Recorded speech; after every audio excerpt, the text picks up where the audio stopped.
Shalom saudaraku, puji Tuhan di saat pagi hari ini kita akan terus membaca Alkitab yang adalah firman Allah yang telah menjadi manusia dan diam di antara kami. Dia mau berbicara kepada kami. Mari kita luangkan waktu untuk kita membaca dan merenungkan kebenaran firman Tuhan itu. Dan itu tidak hanya untuk sekali, tapi itu kewajiban di dalam diri kita sebagai orang-orang yang percaya kepada Tuhan. Itu wajib membaca dan merenungkan kebenaran firman Tuhan. Karena itu pembacaan firman Tuhan kita untuk hari ini tanggal 23 Juli tahun 2022. Sudah kita sampai pada pertama Korintus pasal 10, 2 Raja-Raja pasal 3, dan Amos pasal 8. 3 pasal ini yang menjadi berkat bagi kita untuk hari ini. Kita membaca dan merenungkan. Pasti ada makna-makna yang Tuhan mau berbicara, makna-makna kehidupan yang Tuhan mau berbicara kepada kita melalui firman Tuhan.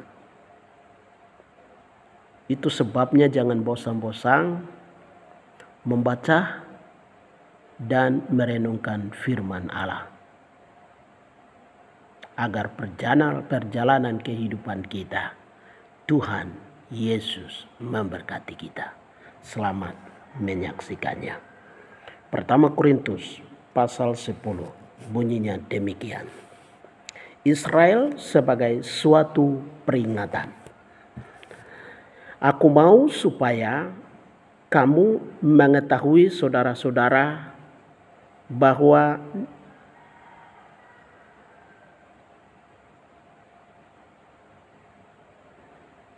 nenek moyang kita semua berada di bawah perlindungan awan dan bahwa mereka semua telah melintasi laut.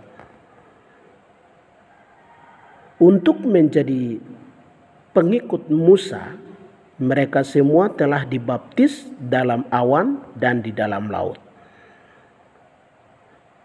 Ayat 3. Mereka semua makan makanan rohani yang sama, dan mereka semua minum rohani yang sama, sebab mereka minum dari batu karang rohani yang mengikuti mereka, dan batu karang itu ialah Kristus.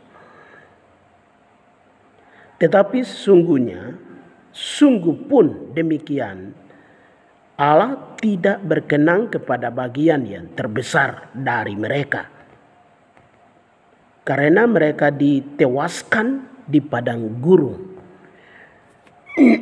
Ayat 6. Semuanya ini telah terjadi sebagai contoh bagi kita untuk memperingatkan kita, supaya jangan kita menginginkan hal-hal yang jahat seperti yang telah mereka perbuat. Ayat 7. Dan supaya jangan kita menjadi penyembah-penyembah berhala, sama seperti beberapa orang di antara mereka, dan seperti ada tertulis, maka duduklah bangsa itu untuk makan dan minum, kemudian bangunlah mereka dan bersukaria. Janganlah kita melakukan pencabulan seperti yang dilakukan oleh beberapa orang dari mereka, sehingga pada satu hari telah tewas 23.000 orang. Dan janganlah kita mencobai Tuhan seperti yang dilakukan oleh beberapa orang dari mereka, sehingga mereka mati karena dia melihat orang yang menyembah kepada Tuhan. Itu sebabnya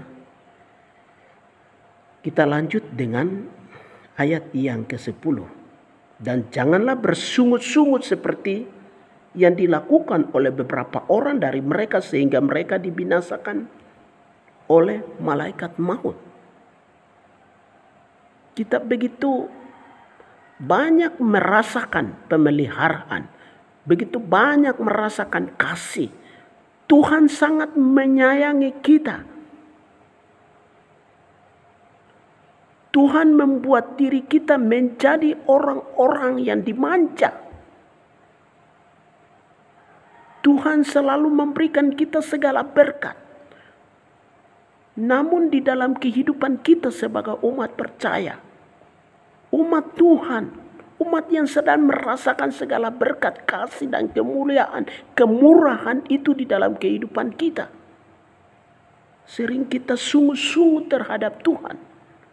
Sering kita melawan dan menyakiti akan hati Tuhan.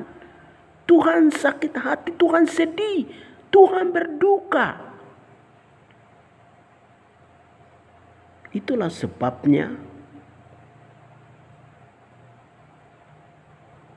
Israel sebagai peringatan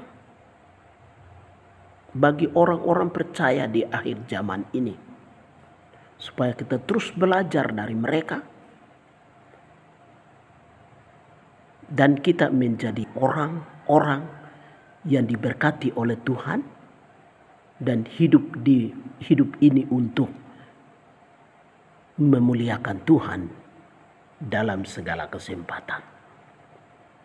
Ayat yang ke-11. Semuanya ini telah menimpa mereka sebagai contoh dan dituliskan untuk menjadi peringatan bagi kita yang hidup pada waktu di mana akhir zaman akhir telah tiba. Ayat 12. Sebab itu siapa yang menyangka bahwa kita teguh berdiri, hati-hatilah supaya janganlah jatuh. Pertama Korintus pasal 10 ayat 13. Pencobaan-pencobaan yang kamu alami ialah pencobaan-pencobaan biasa yang tidak melebihi kekuatan manusia. Sebab Allah setia dan karena itu Ia tidak akan membiarkan kamu dicobai melampaui kekuatan. Pada waktu kamu dicobai, Ia akan memberikan kepadamu jalan keluar sehingga kamu dapat menanggungnya. Setiap pribadi orang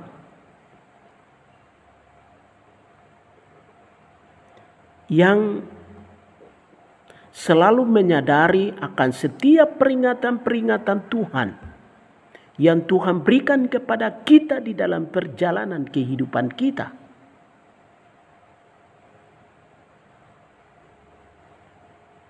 Pasti hidup kita tidak luput dari segala macam cobaan dan godaan.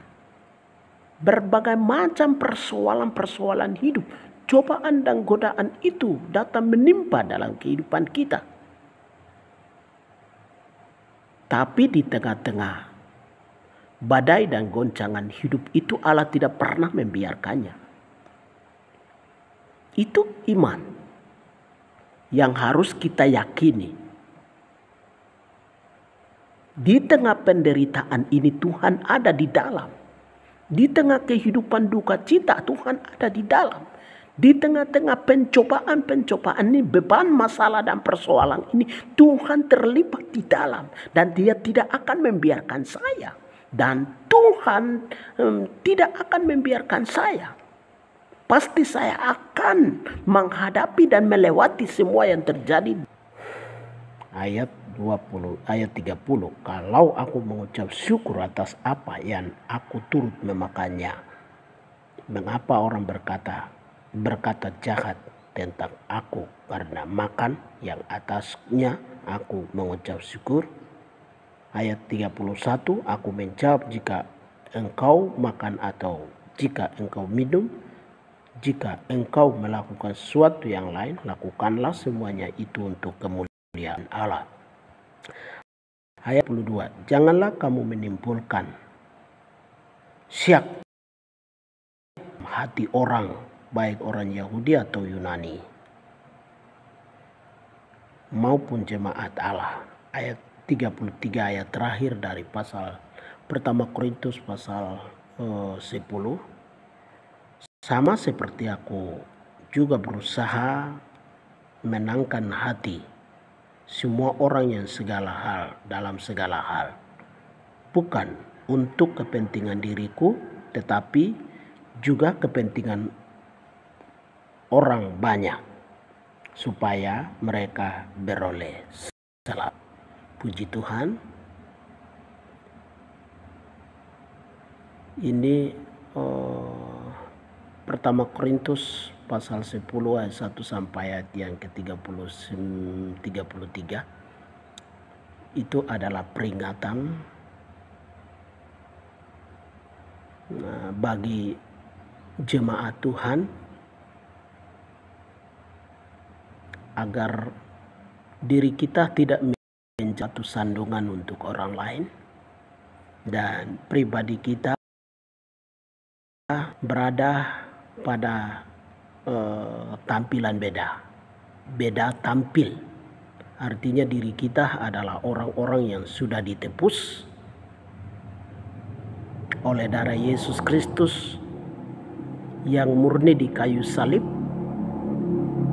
Diri kita sudah mengalami penebusan, dan penebusan itu sudah menjadi bahagian dalam setiap pribadi orang. Kita sudah dibuat olehnya menjadi anak. Sebagai anak, kita tidak pernah ragu atas segala ciptaan Tuhan. Jika itu kita pergunakan, mengambil, menikmati, memakai dengan penuh pengucapan syukur. Tapi pribadi kita sebagai orang percaya, jaga diri, mawas di dalam setiap saat agar kita tidak menjadi batu sandungan bagi orang lain. Tuhan Yesus memberkati kita sekalian, dan berkat-Nya sudah kita alami dari dulu, sekarang, dan dunia yang akan datang. Efata. Tuhan memberkati kita sekalian. Amin.